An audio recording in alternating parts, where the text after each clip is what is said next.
the Planning Commission meeting for June 9th, 2020. I will take a roll call. Vice Chair Kai. Josh here. Is now joining. Commissioner Cottle. Commissioner Holm. Here. Commissioner Brown. Here. Commissioner Widola. Present. And Chair Simpson is present, so we have a quorum. The first item on our agenda is the consent agenda, which consists of the May 26th Planning Commission meeting minutes. I had some scrivener errors that I sent to Erica. All right. Do we have a motion to approve the consent agenda? I move consent with the edits I sent to Erica. I'll second. All right, it's been moved and seconded that we approve the consent agenda with the scrivener corrections submitted by Commissioner Holm. All in favor? Oh, roll call vote. Aye. Commissioner Kai? Yes. Commissioner Holm? Yes. Commissioner Brown? Yes. Commissioner Widola? Yes. And I vote yes also. So the consent agenda is approved.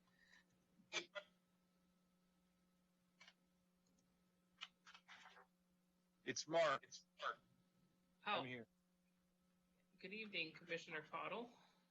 We have now approved the consent agenda and moving on to council liaison announcements.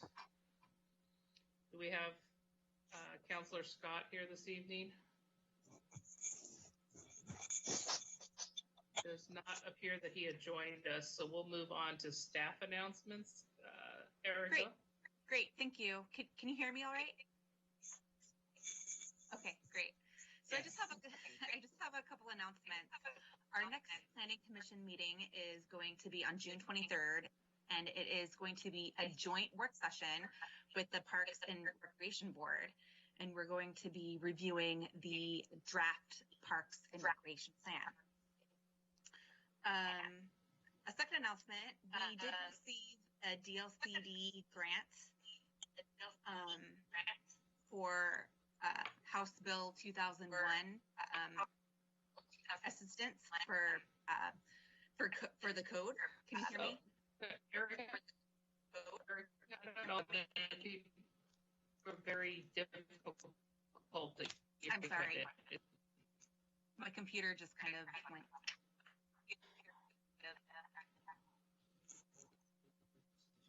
You're going to have to go to only for.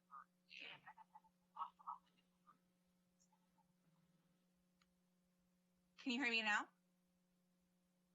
That's better. Okay. Okay, we recently received a DLCD grant for HB 2001. No, that's not working, Lori. Can you go to audio only? Turn your video off. I will do that.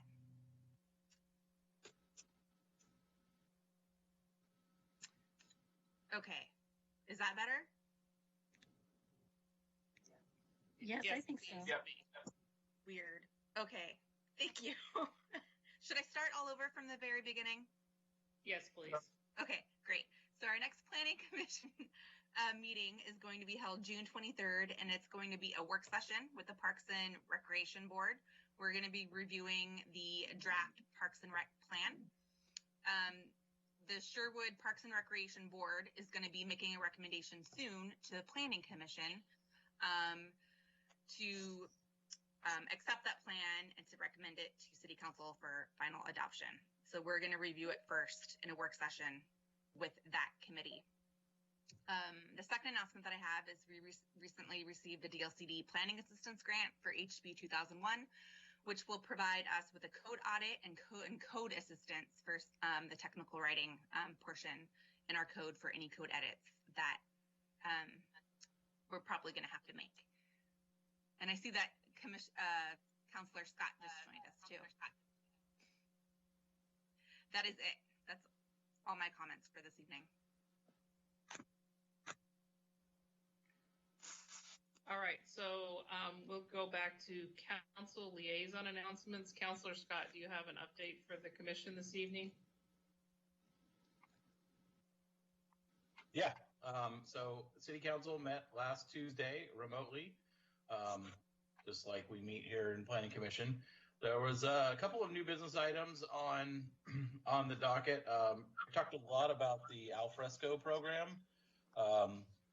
If you aren't familiar with that, it's where restaurants and bars in Sherwood can be part of the Alfresco program, where they can set up extra tables outside in the area, sidewalks or adjacent areas around their business to expand their capacity given the limitations that they're under with internal seating. So there's a variety of ways that works around town. It's not just for Old Town businesses. That's obviously an area where it's most visible, but any business who wants to take advantage of that program, working with their landlord and the city, can certainly do so.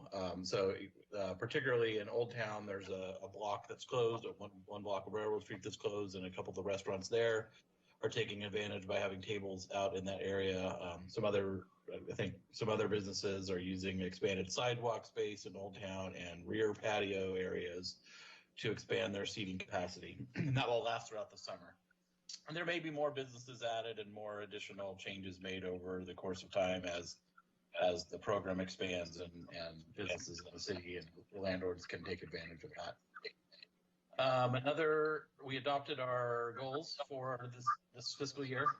So that's based on the work that we did in the offsite back early in the year, kind of late in adopting that for obvious reasons, but we did adopt those. We had a public hearing on the sign code amendment, the first reading. So there was discussion around some disagreements with some parts of the code that various counselors had, not necessarily the same disagreements. The second reading should be at our next meeting on Tuesday at 7 o'clock, and where it presumably will be voted on at that time. That's all I got. All right, thank you very much. Tuesday, 7 p.m. 7 p.m. More sign code. Okay.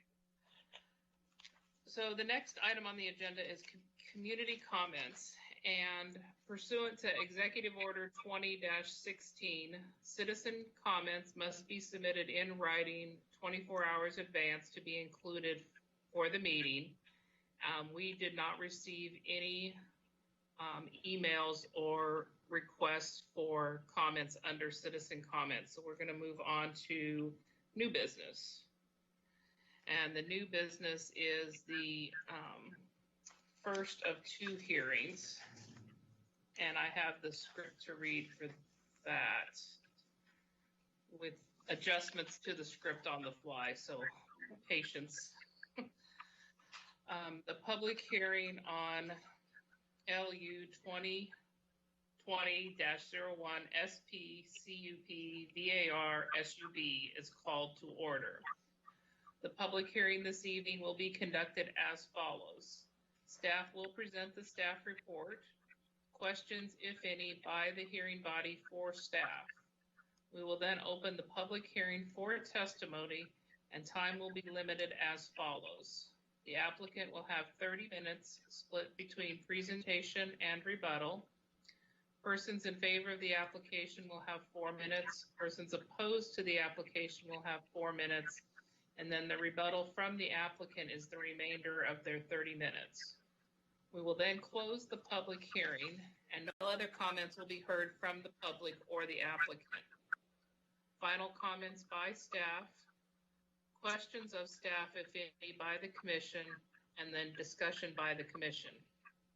A decision may be made by the Planning Commission at the close of the hearing or the matter may be continued to a time and date certain.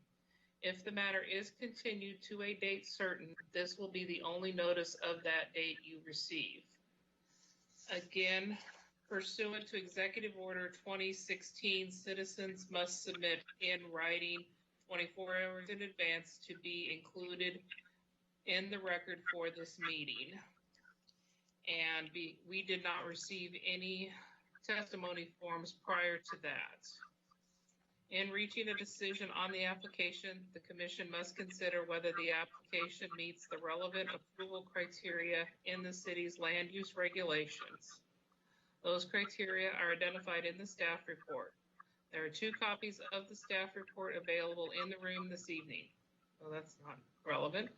The testimony and evidence must address these criteria or other criteria you believe to apply to the decision. Please note, failure to raise an issue with enough detail to enable the Commission, the applicant, and the parties an opportunity to respond to the issue precludes an appeal to the City Council or Land Use Board of Appeals on that issue. Also, failure by the applicant to raise constitutional or other issues regarding proposed conditions of approval, again with enough detail to allow the Commission to respond to the issue, precludes an action for damages in circuit court. At this time, I will take a roll call vote to ask members of the Commission to disclose any ex parte contacts, bias, conflicts of interest. Please indicate the nature and extent of the ex parte contact, bias, or conflict of interest, and indicate whether you intend to participate in or abstain from the hearing. If you have none, please state none. Vice Chair Kai?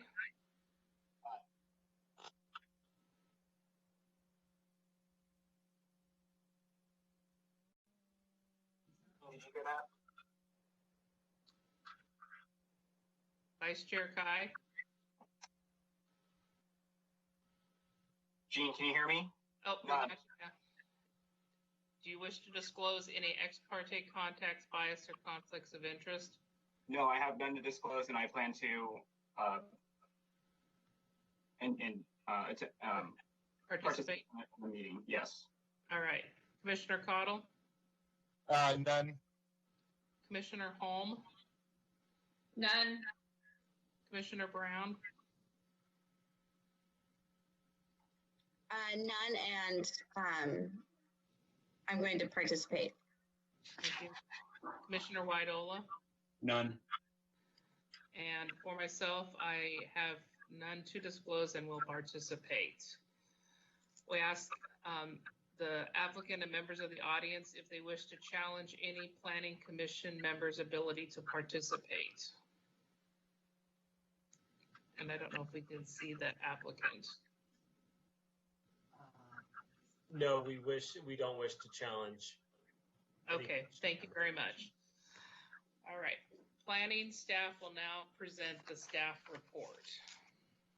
And if everybody could mute prior to that, that would be great. All right, good evening, everyone.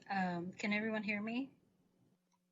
Yes, excellent. All right, I will share my PowerPoint screen with everyone so we can proceed on here.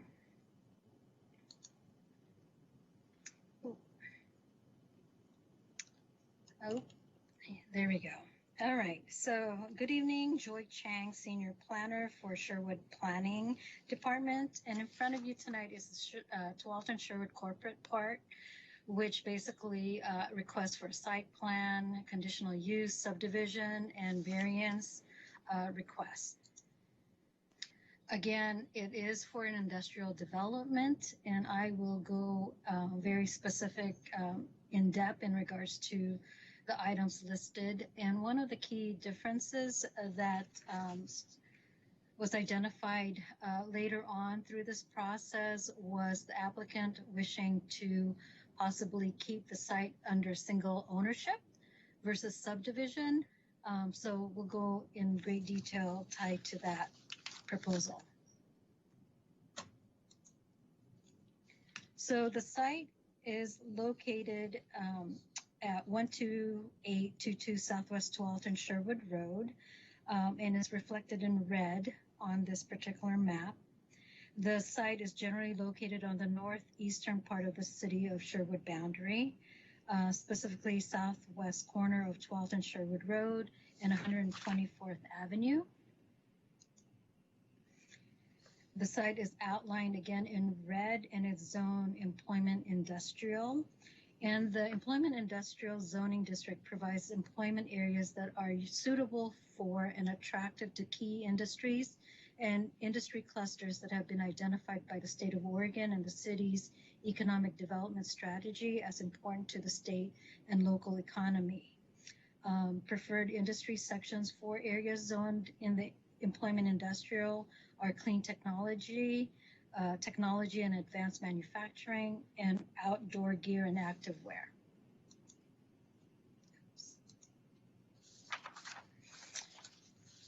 The site is part of the Tonkin employment area, and this image is the Tonkin employment area preferred concept plan.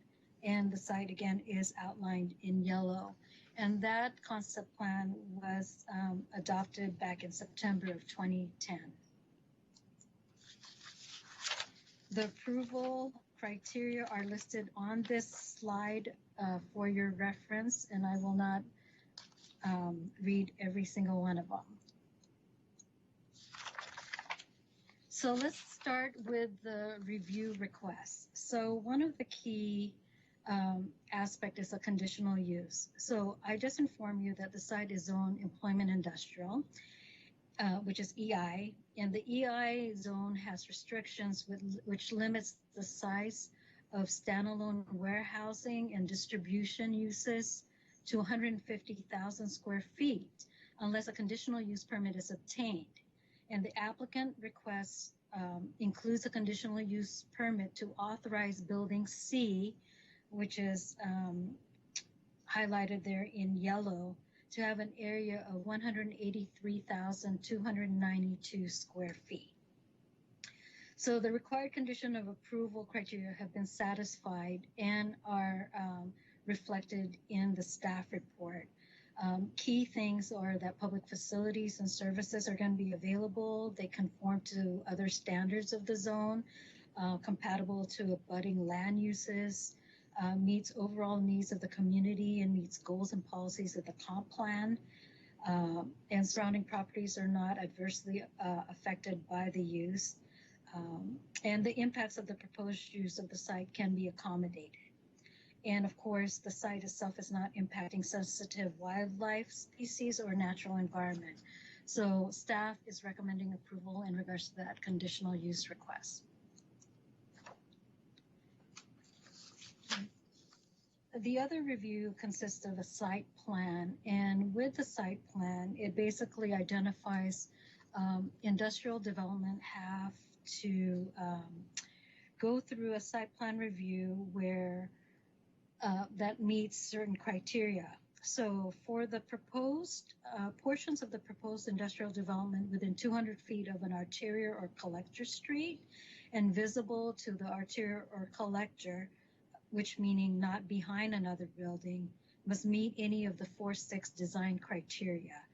The applicant has, as proposed and conditioned, meets 4 of these design criteria. So the arterial roadways and the collectors are 12th and Sherwood Road, 124th Avenue, and of course the future Blake Street. All of the glazing requirements are satisfied with the exception of one of the buildings, and the applicant is required to meet that standard, meet the 15% glazing requirement for that particular building that fronts on 124th Avenue. The glazing requirements for the building on Lot 4 that fronts the future Blake Street is not going to be required because the slope of the site itself, the building will not be seen from that future Blake Street. Minimum 2 building materials are definitely proposed, and also the loading areas location are not to be seen, and that is also proposed.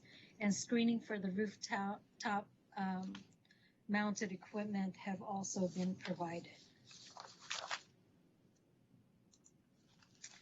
The other request for this proposal is a Class A variance. And the applicant has requested several, and they are a variance to cul-de-sac length exceeding to 200-foot length standard. The applicant is proposing 550-foot length for Southwest Cycle Place.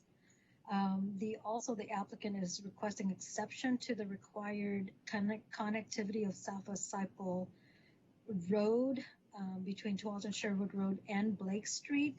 That includes waiving the standard for the paved bicycle and pedestrian path south of the cul-de-sac. And finally, the applicant is requesting an exception to the required sidewalk along the eastern side of the proposed Cycle Place extension that abuts the existing wetland. Staff and the city engineer has reviewed all the variance and exception requested.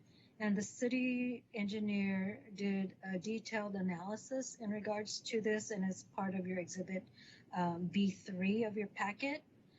Based on that analysis and the applicant's analysis and staff's analysis, staff is recommending approval of these variances.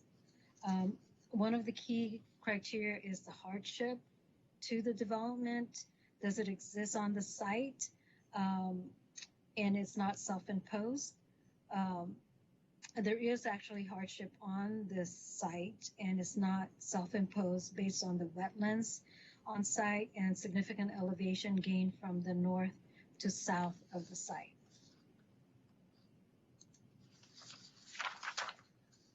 So the final request was a subdivision. The applicant is, through the subdivision process, is ultimately trying to subdivide this site into 5 separate industrial tax lots. So if the option of single ownership also was brought to mind, if they want to proceed on and develop the site under single ownership, one of the key aspects, as far as that's why we have provided you amended conditions of approval, is that the treatment of the water quality facilities. Those would be highlighted or circled in red, tracks B, C, and E. With a subdivision, they would be identified as regional facilities, and they would be owned and maintained by the city. With a subdivision, the open space tracts that are highlighted in green, tracts A and D, will be owned and maintained by the property owner.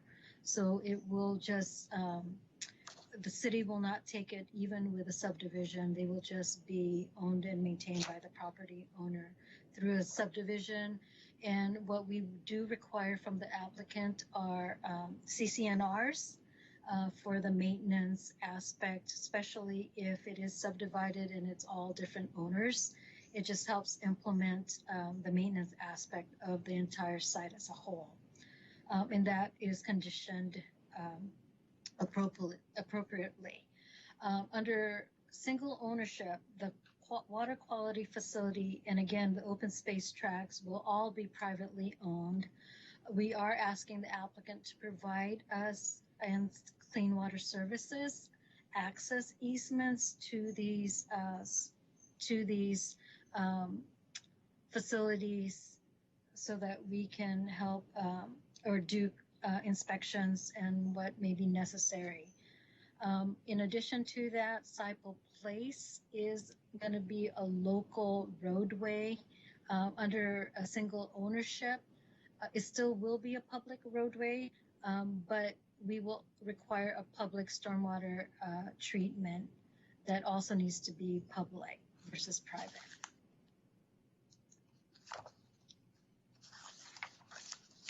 The environmental aspects to this proposal as reflected here.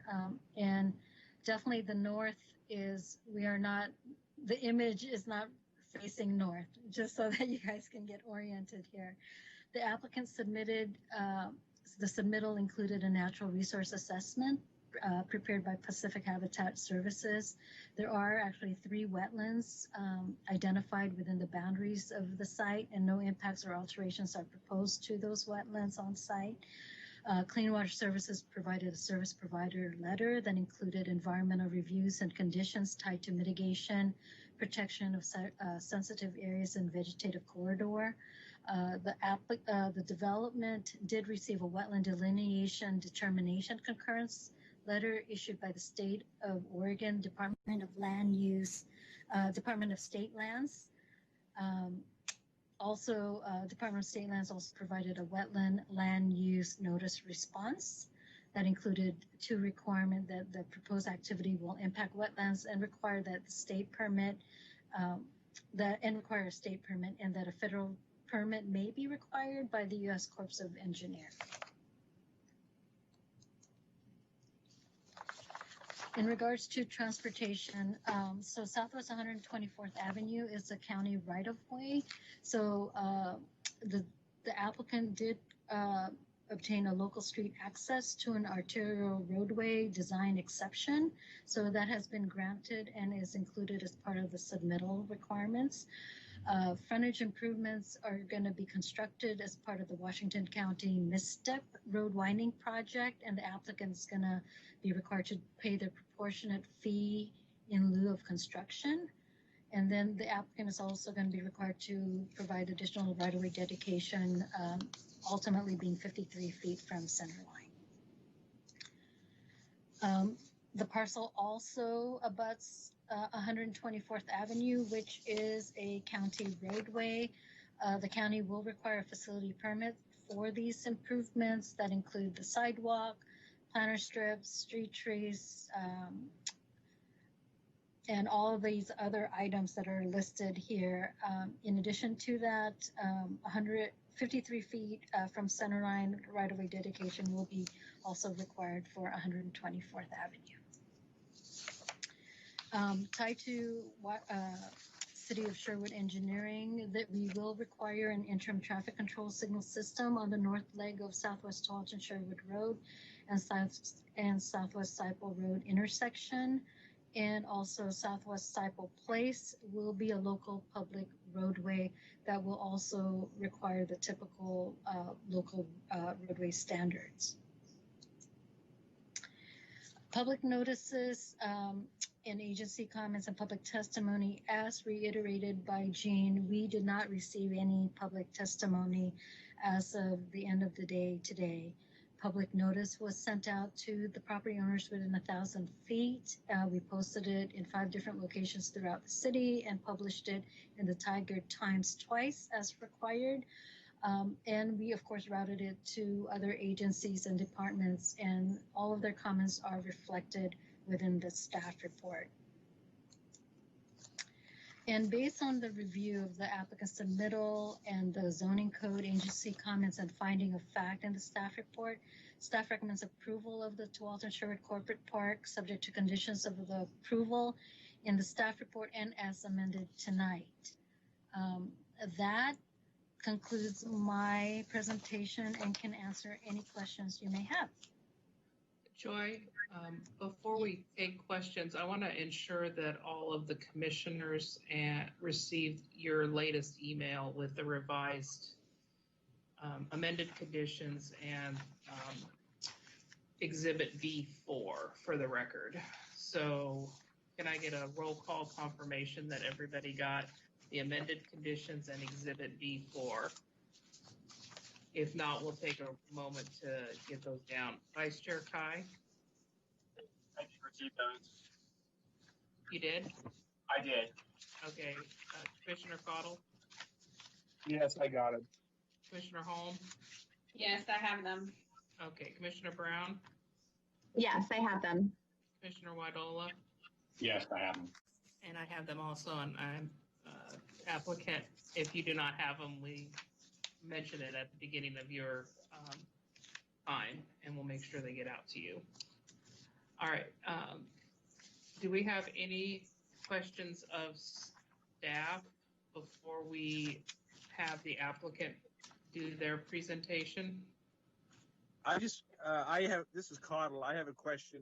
The 53-foot right-of-way dedication, will that allow Tualatin and Sherwood to eventually be expanded to 4 lanes with the center turning lane?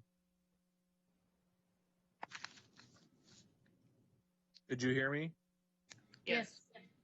Yes, we did. And Bob, did you want to answer that? Actually, the mistip project is for 5 lanes, with the center turn lane included. The proportionality for what they're doing is based on the arterial standard, and they're widening for that. But the area included as part of the dedication would take care of that need from the county. Perfect. Thank you. Same with 124.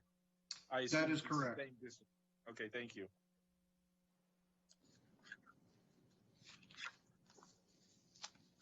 Commissioner, I had just 2 quick questions. Commissioner Kai, go ahead. Joy, is there, for the 2 standards of the 150,000 square foot maximum along with the 200-foot cul-de-sac maximum standard, are there specific reasons for those 2 standards? I can answer the cul-de-sac length standard. That was predicated on a residential street. Planning wise, it was based on a 5,000 square foot lot, no more than 20 units on the street. So with a 50-foot lot frontage, 100-foot depth, it equates to 20 units. And that's how that came up to be 200 feet, because you could only get 10 units on each side of the roadway. So that was a planning unit. What I've done is compared that to a better standard currently being proposed nationwide, which is a traffic vehicle flow count of, I forgot how many trips per day for residential. And if you use that then and say, okay, you've got 2 trips per household, it still comes up to be within a certain distance. And that's how we established that, the variance of approval for that. However, this is an industrial commercial zone area, and we don't really have a standard established for that. So the trip count and the length of the cul-de-sac are somewhat arbitrary, and we had to look at it from a standpoint of really what is that length geared towards, and fire hazard, people's parking, stuff like that. And we've taken care of most of that through the conditions, no on-street parking, and it is going to be a commercial zone. So we feel comfortable with the additional length. And I am magically, I have taken the place of Jean magically in my office. I can answer the question about the size. When we were doing the talk in employment area and industrial uses, we didn't want it to just be all warehousing and distribution, but we recognized that there might be situations and circumstances where buildings larger than 150,000 square feet may be appropriate. So that's why we allowed them, but subject to a conditional use, so that you could look at kind of the totality of the development that was being proposed. Okay, thank you both for those. I didn't have an issue necessarily with either. I just kind of wanted to understand, you know, the reasons for the standard.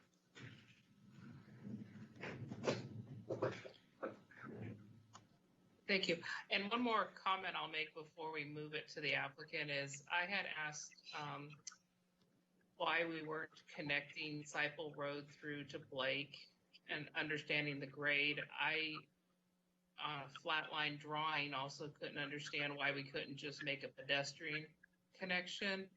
And staff clarified that the grade is so steep that there's retaining walls that would have to be climbed by anybody wanting to use that as a pedestrian connection. So on a flat piece of paper, it looks like we ought to try and connect the road, but the reality is that is the grade is so intense there that it is not practical, correct? If I'm restating what Bob and Joy were able to help me understand earlier this evening.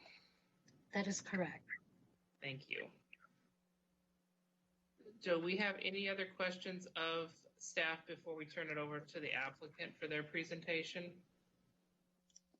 Seeing none, we'll start with the applicant, and then if you could say your name and address for the record as you begin, that would be helpful. Thank you. Can I get a mic check? Joy, can you wave? All right. And Brian, do you want to share your screen, please?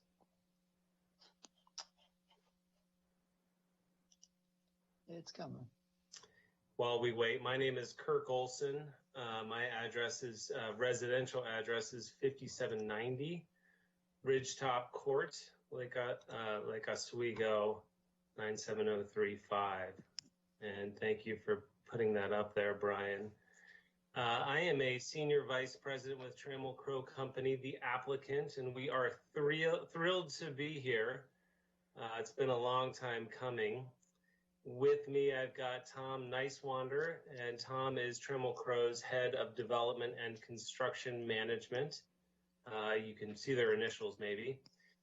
Jeff Shoemaker is our civil engineer with Dow. Brian, who just shared his screen, is our lead planner with McKenzie. And Scott Moore is our lead architect with McKenzie as well. Just a brief introduction about Trammell Crow Company, and my remarks will not be very long.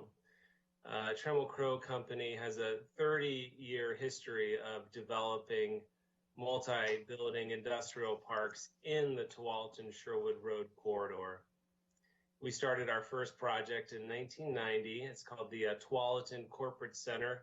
Perhaps you know it, located on the south side of the road at 95th Avenue. And today that 8-building development is home to a machining manufacturer, a baking company, a screen printer, a fiber optics manufacturer, to name just a few of the businesses that are residing in those buildings. You know, in all, Trammell Crow has developed well over 1 million square feet in the corridor, and we're really excited to introduce the TS Corporate Park to the community when we start get going. We started working on this project, it seems like forever ago. It was about 3.5 years ago. And we've really carefully planned the development to meet the requirements of today's and tomorrow's employers. And, you know, we have a deep respect and appreciation that this project is going to be front and center, you know, right at the entrance to the city.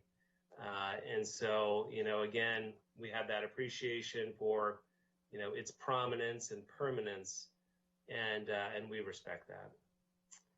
We really also realize how important this project is to Sherwood and the greater community. You know, it supports the comp plan, and it will be a center of quality jobs and adds significantly to the city's tax revenue.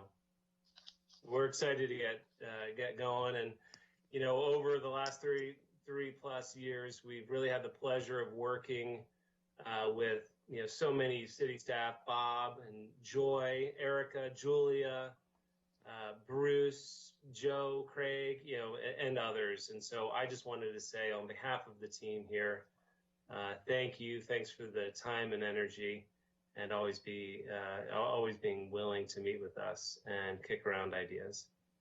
And that's really it for my opening remarks. I've got a few things I might like to mention as well. Hopefully you can all hear me.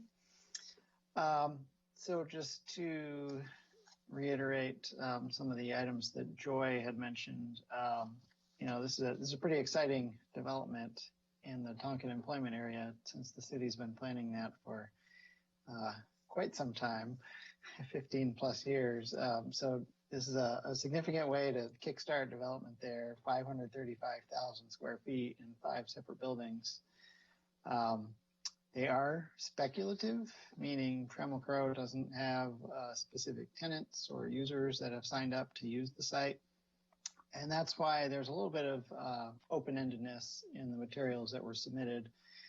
You know, it could be a light industrial use, it could be a small-scale manufacturer, it could be warehouse distribution, et cetera. And since they don't know precisely who it's going to be, that's why we requested the flexibility, for instance, through the conditional use permit.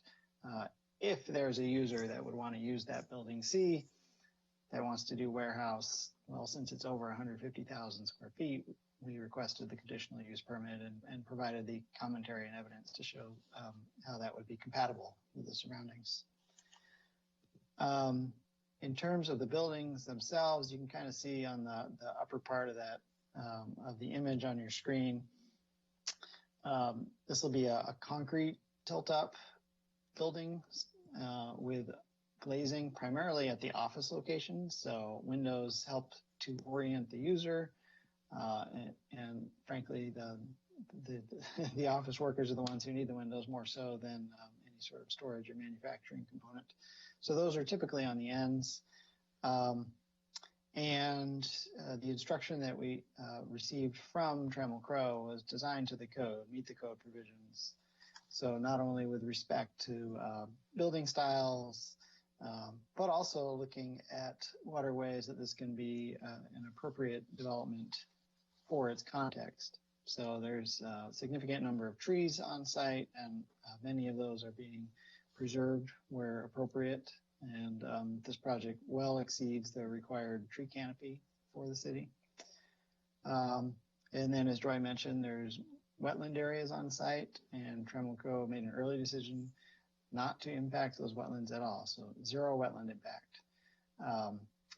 And then Clean Water Services has what's called the vegetated corridor, which surrounds the wetlands, and there's minimal impacts proposed to that, which has been reviewed by Clean Water Services, and they asked for a little bit more mitigation, a little bit more enhancement, and Trammell Crow was willing to do that in order to preserve that environmental standard. Just echoing what Kirk mentioned earlier, we had extensive coordination with city staff and with Washington County staff as well, and it's been very productive and great to be working with a city of this size where you know the people you're talking to, as opposed to some larger cities where you just get stuck in the maze. So we really appreciate that, and think that it's had some good results, both for the applicant side as well as for the city side, that will help improve 12th and Sherwood Road, 124th Avenue, construct the new Sipole Place, and install utilities, which will be used not just for this area, but for some of the adjoining properties as well. So I think that's all I'm going to mention as well. Ultimately, this is a pretty complex project. There's a lot going on, and we wanted to leave some time for questions from the planning commissioners. So that's it for the formal remarks. If you have questions, you can ask them of me, and I'll do my best to answer it. And if it's a little beyond my experience, if it's architecture or civil engineering, et cetera, I'll kick it over to the appropriate person on our team. Thank you.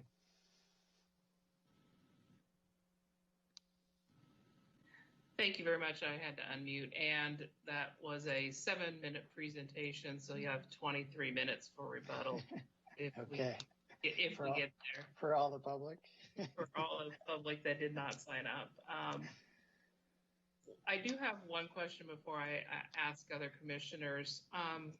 Well, first, let me just comment that I appreciate the 0 wetland impact and that the orientation of the buildings puts a good face forward so that we're seeing your buildings and not truck docks as we drive down the roads. That's much appreciated. In looking at the pictures, wetland A and wetland C are separated by that cul-de-sac in the middle.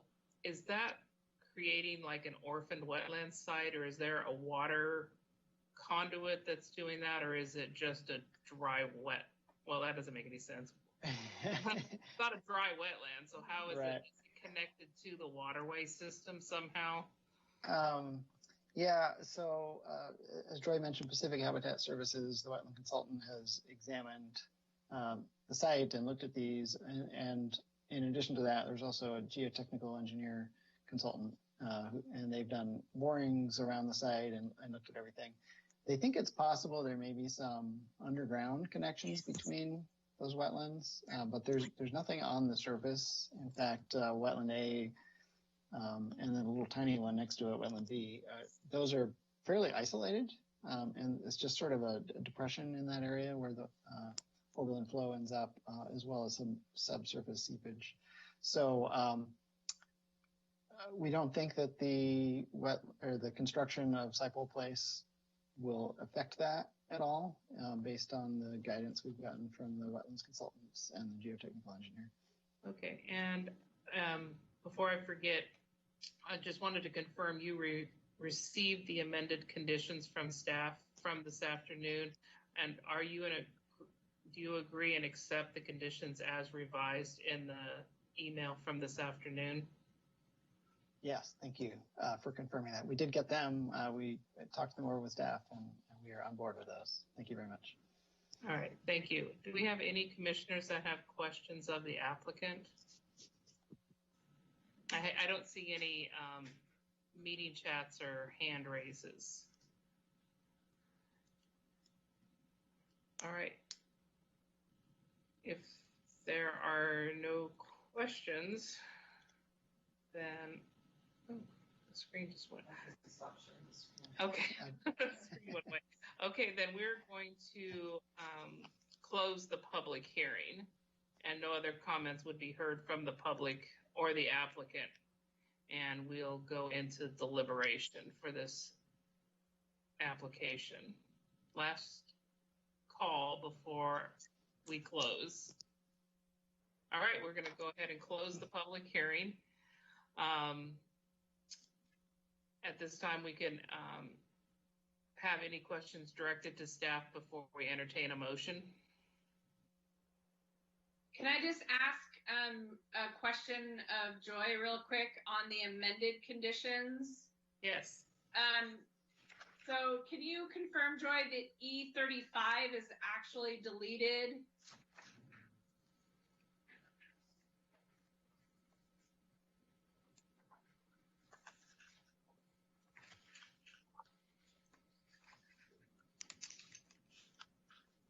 Yes, it is. Okay. It is deleted. Yeah, the number's still standing as there should be something there, but there's nothing there. So I just want to make sure I'm not reading it incorrectly, the red line version. Yeah, it's the formatting got a little bit messed up. It always does. Yeah. Okay.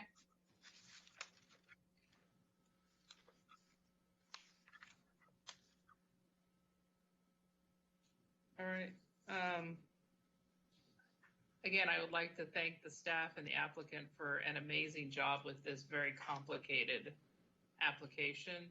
There's a lot of moving parts, and we know Joy does a fabulous job at explaining it during her staff report, and having the applicant submit a very comprehensive and complete application makes our job seem really easy this time. So if there is someone to make a motion, I would entertain a motion.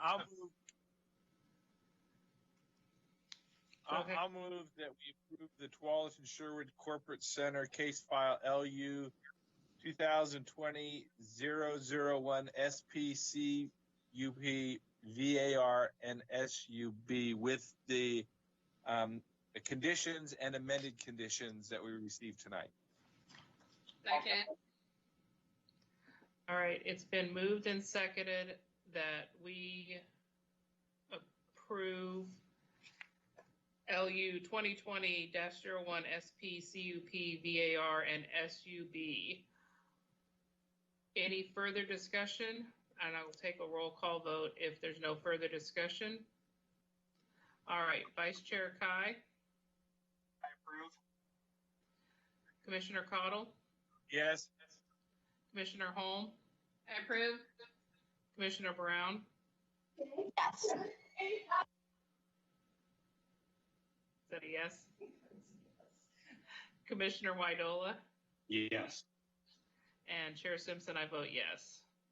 So the motion passes and the application is approved.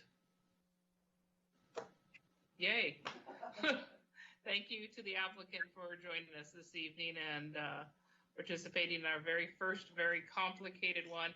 And I'll say after 15 years on the Planning Commission, my first application that had a blasting criteria option. I never had seen that in a staff report before. So thank you for that.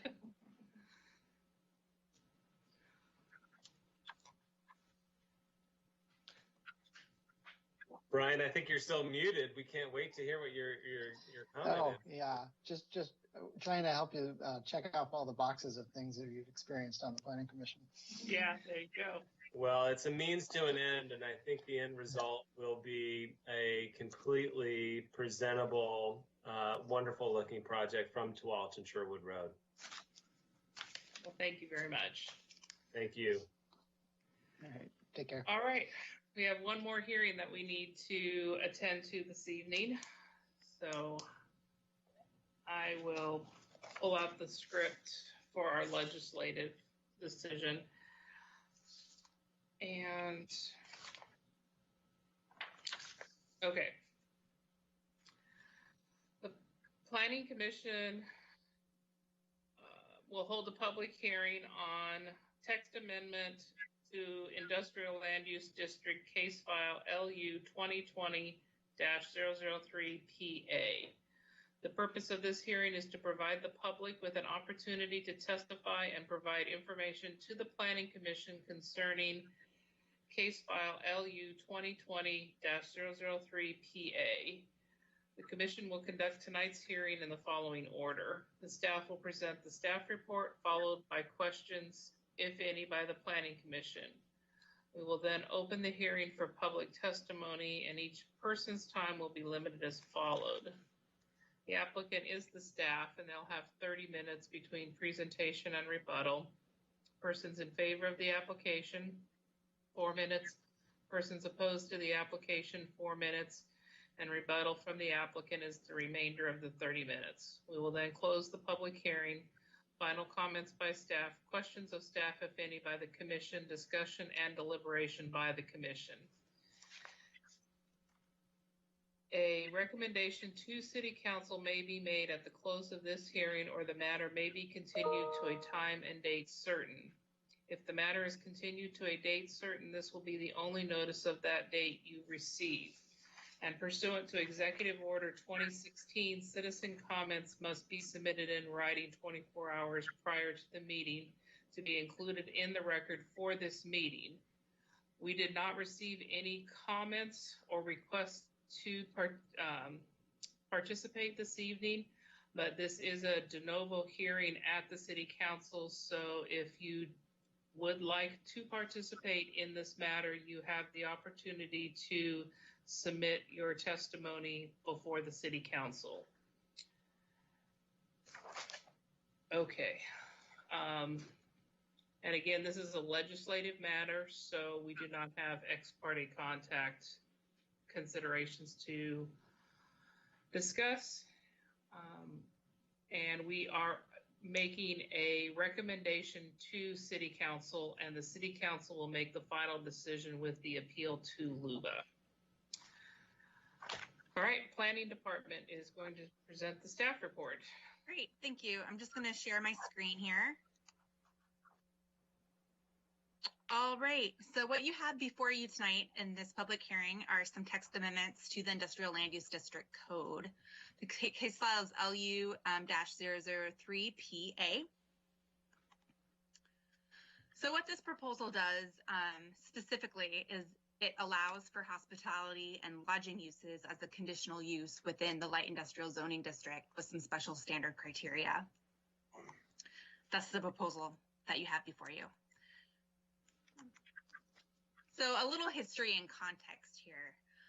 In the fall, last fall, we took this idea to Planning Commission as a work session topic, and we presented some information in regards to some constraints lands that we did a study on just north of Highway 99 off of Langer Parkway.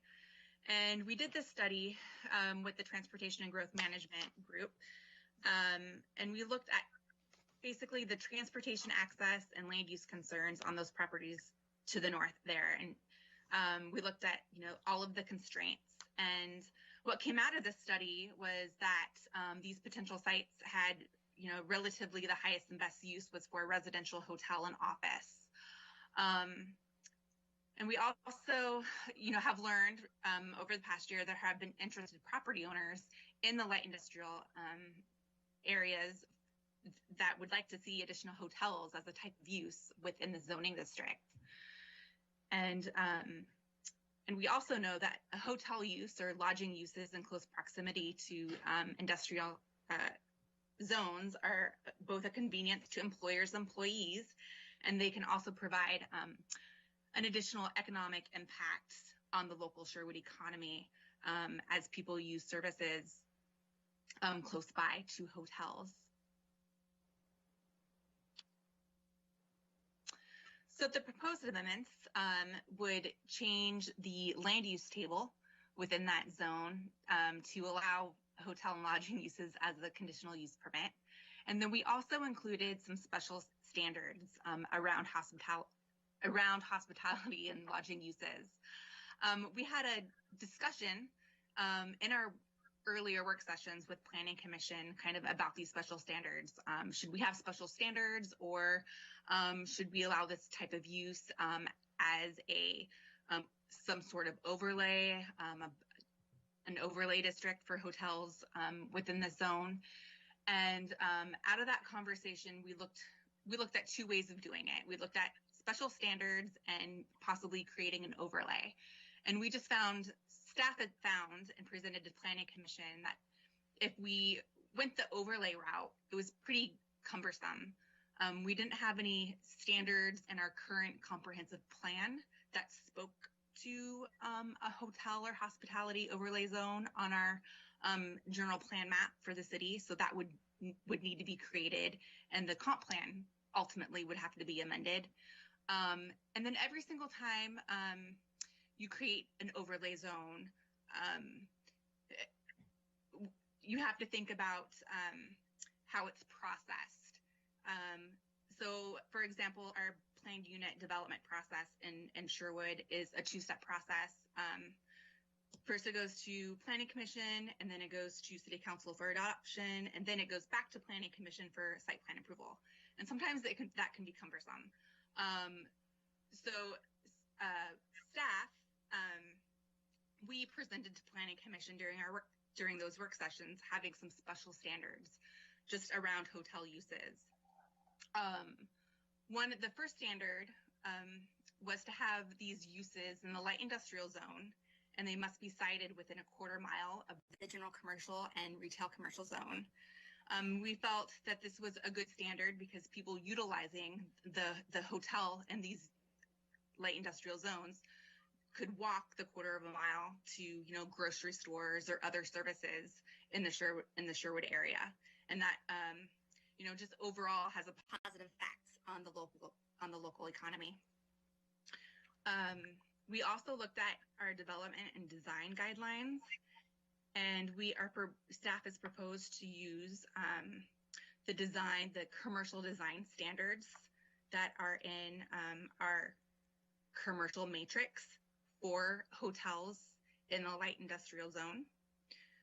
That's because, hotel uses typically have a commercial look, and hotels are allowed within our commercial and retail zones areas in Sherwood, and they apply that same standard. So we just took that standard and we felt it was good to apply it in that light industrial zone too. Our third development and design special standard is for these hotel uses to provide a minimum of 200 square feet of floor area for a conference room or some type of meeting room. And staff, we went out and we did a little survey. I think I brought this back to you in your last work session about this topic. And we looked at Tigard, Hillsborough, Beaverton, and we looked at hotels in those areas to see what they were providing as amenities. And on average, it's about 200 square feet for, meeting or conference rooms.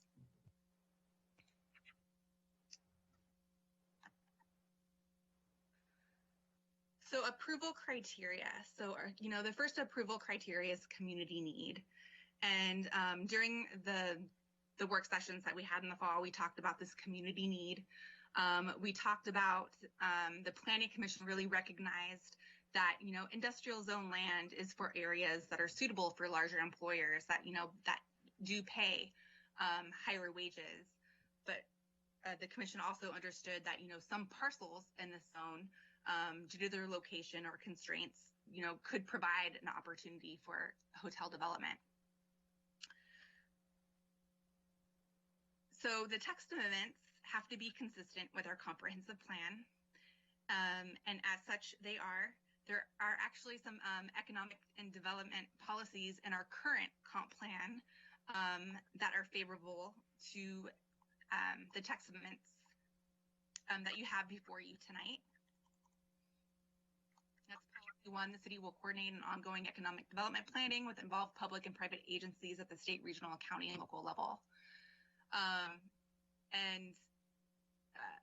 We have coordinated. We do have ongoing coordinated efforts, and that last study that we did looking at those parcels north of Highway 99 at Langer Parkway was one of those efforts to improve economic development within the city.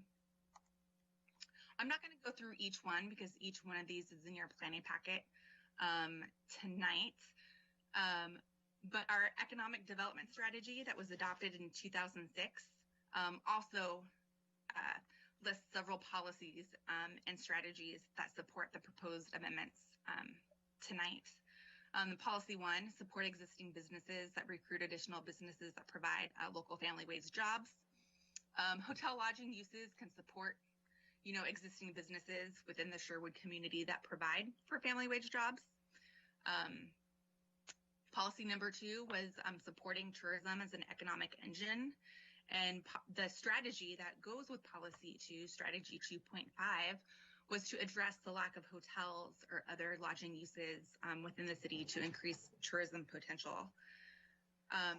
And really allowing hotels as a conditional use within the light industrial zone, it just provides for the opportunity for additional lodging within the city and could support tourism and obviously our economic development opportunities. So with that, we have received no public comments so far. This is slated for the council July 7th agenda for the first hearing. And with that, based on the findings and the code criteria presented in your staff report, staff is recommending the Planning Commission forward a recommendation of approval for LU 2020-003PA to the Sherwood City Council. And with that, I can answer any questions that you may have. Does anybody have any questions for staff? I do want to say, if you wanted to look at that 1/4 mile map, I do have it, and I could present it to you on screen to look at, to review. That would be a very good slide in. Yes, let me do that.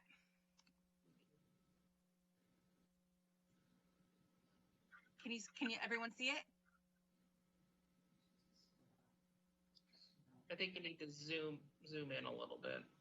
Okay. Or zoom out. Oh. However makes it the other way. However makes it go the other way. And I'm just going to scroll down because I can't get it all on screen here, I think, or it becomes a little too small. Maybe. That's too small. Maybe there. Is that too small? On this little tiny screen, yeah. You all know where it's at. Where's Old Town on that? Just point at it real quick. So we Old know. Town is right down here. So here's the intersection of Oregon Street and Langer Parkway. Right there. Well, you can see the ball fields there, and Old Town's just over and down from those ball fields. Got it. Yeah.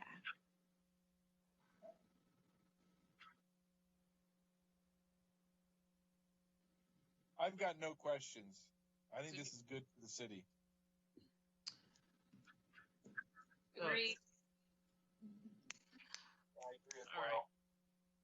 right. Okay.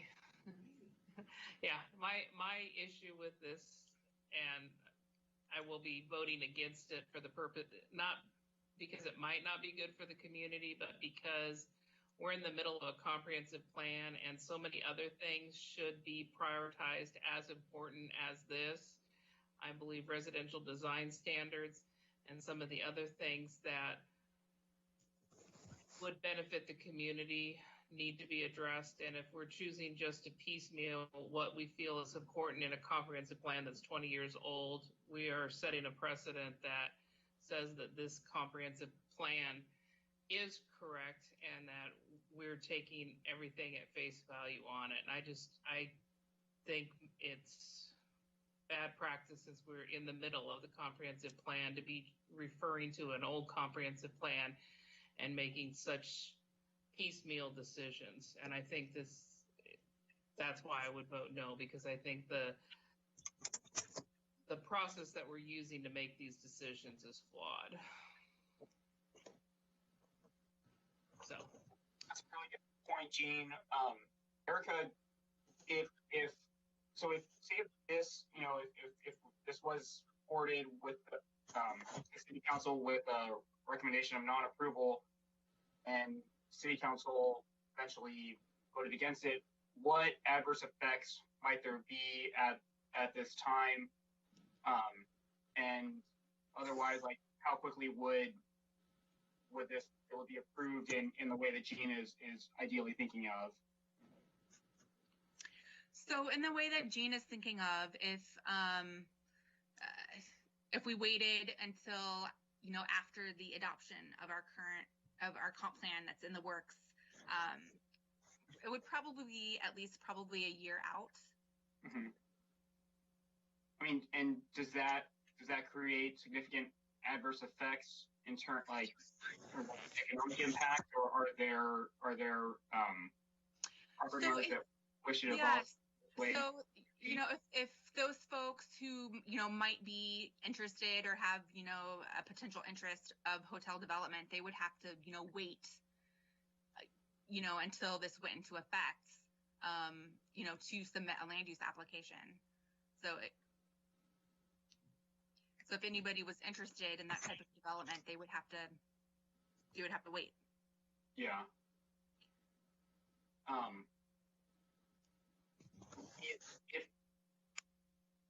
If this were approved, is there a way that Gene's concern could be addressed? Not necessarily just with this issue, but in the larger context of what she's talking about.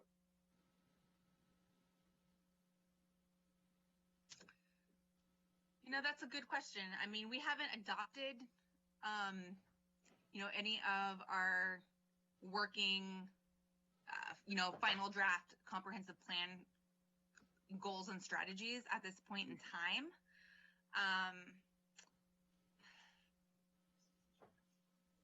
So I don't know, since they're not adopted, I don't know how we could really, look at them quite yet, because they could change over the next, 6 months while we're working on the plan. Yeah. Yeah, because the issue that Gene brings up, I think, is a really good one, and I think in a perfect world, if all things or development, economic or otherwise, could be paused to allow for the comprehensive plan to fully run its course and be completed before other decisions like this are made, that would be ideal. But it seems like this is a kind of a situation where development continues to happen in tandem with what's going on with the comprehensive plan. So is it kind of a black and white issue, or is there some gray area where, things can be approved, but the concerns that Jean's bringing up, could still be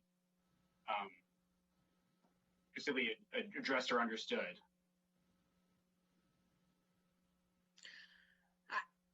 Jean's concerned. We can. If Planning Commission makes a recommendation to council tonight, we can certainly add that concern as part of the recommendation to council for them to consider. And maybe for that concern to be, Jean, as you put it, spread to matters that are larger than just this issue, in a more comprehensive context. Would something like that help you feel a little more at ease? I think I object to the process that we're using, and I think that it creates a situation that makes me feel awkward and not comfortable. I think that the thought of having hotel motels in our industrial land without knowing the scope of all the industrial land that could be impacted by it may be small, it may be insignificant. It also may be very helpful to our economic situation in the community. I'm not denying that that is not true. What I'm saying is that we don't have a updated comprehensive plan, and we're relying on piecemeal parts of a really old plan, economic development, housing needs analysis, and other reports that haven't been fully adopted within a new comprehensive plan. And I think I just wanted to go on record to say that I think the process is not one that I would want to continue to repeat with other items. But the concern with that, though, Jean, is we have a methodology now, and if somebody comes forward with a plan that would require a change in the plan because it's better and forward-looking, the economy just doesn't stand still because Sherwood's 20 years using an old plan. We don't want to miss opportunities. And this is, I think we just embrace the process we have now because that's the only thing we can do. Or we just say to everybody, don't bring any of your good ideas forward because we're in the middle of doing something. It may be a year, it may be a year and a half, it may be 2 years before we can get to it. Very good point. And that's the struggle that I'm having. I think the point that you're bringing up is very legitimate, and I fully agree with it. But I also agree with what Mark is bringing up. And so trying to see what the best balance is between those two viewpoints, and or just what potentially if they could both be addressed.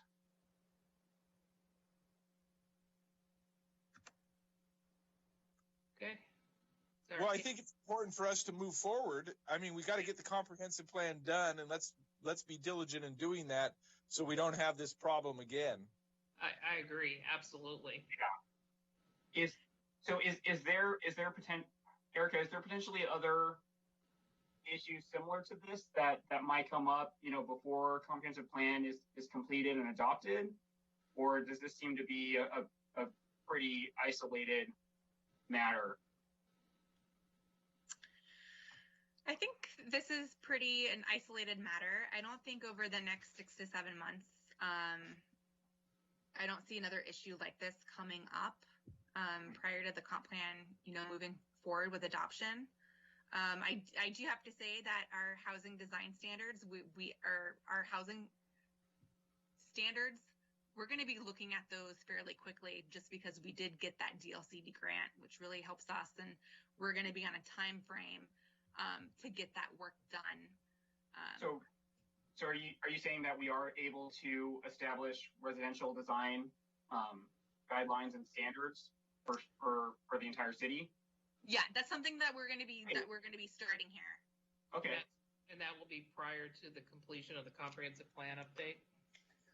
Yes, we're going to start that work prior to the comp plan being adopted. But when the comp plan's adopted, hopefully we'll have the whole package together. So we'll have the goals, policies. Sorry, this is a little off topic for this agenda item. But we'll have the goals, policies, and strategies for our housing component, plus any amendments to our development code. So it'll be a whole package. Jean, does that make sense to you, or does that seem beneficial to you? It does, and it seems like we're creating to Mark's point and to where we're going with this conversation is that we have a process in place that allows good ideas to come forward within a time in between our comprehensive plan updates. And so to that point, to derail it because we don't have housing things is potentially defeating the purpose of having an interim comprehensive plan or code update process. So, so thank you for bringing clarity to that. But and to hear that we actually are going to do it for other than just one set of parcels, that we have other opportunities to improve our code before the comprehensive plan is adopted is reassuring also. It seems like we have an opportunity to improve the code as we improve the comprehensive plan. So thank you. Yep. That's a great issue to address. So thanks for being able to get that on as a priority, Erica. All right. Any other comments, or we'll ask for a motion? All right. Someone willing to make a recommendation to council? Motion? I would. I move the Sherwood Planning Commission forward a recommendation of approval to the City Council for LU 2020-003-PA based on the applicant testimony, public testimony received, and the analysis, findings, and conditions from the staff report. Second. All right, it's been moved and seconded that we recommend a recommendation for approval on LU 2020-003 PA. We'll take a roll call vote. Vice Chair Kai? I approve. Commissioner Cottle? Approve. Commissioner Holm? Approve. Commissioner Brown? Approve. Commissioner Widola? Approve. And Chair Simpson approved. Thank you very much for your input to help me make a informed decision. All right, that one has been recommended approval to City Council. Flipping back to my all right, the only other agenda item are Planning Commissioner announcements. Does anybody have any announcements for any other boards or liaisons that they're on? We did not get an update on the CAC meeting. I know we're getting ready to go into our next block, which is the housing block. And so, Erica, can you give us like a quick 1-minute update of when we can start seeing surveys and when people should start looking for the housing block? Yep. So we are kicking off, well, we've already kicked off the housing block kind of behind the scenes and what we're doing with our future engagement. But we are kicking off this block with the community in July. We had a scheduled CAC meeting for July 8th, but I think we're pushing it up to July 22nd. Just because we have this big public engagement piece with this housing block. We're doing stakeholder interviews throughout the community. We're doing a housing snapshot of Sherwood, and that's really going to be interviews with local community members, about their housing opportunities and challenges in Sherwood. And then we're also providing some educational material in a form of a video for Planning Commission and City Council and for the entire Sherwood community that will have up on YouTube for people to view.